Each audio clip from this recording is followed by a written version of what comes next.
red-winged blackbird sound tutorial by voice. This one is, like you were saying, we're wee, or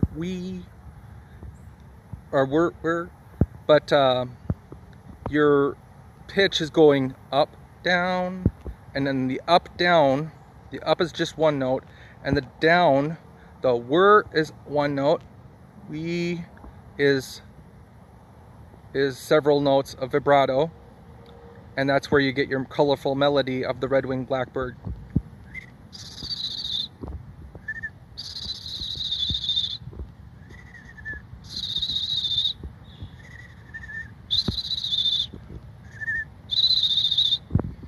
So, just basic whistle, teeth behind, tongue behind the teeth. That's the first part of the sound. And no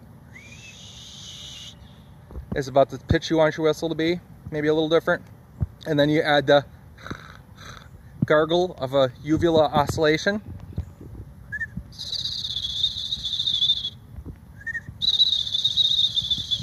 And the sharper you can get that sound, with a little bit of tiny hollow, the better. But the red-winged blackbird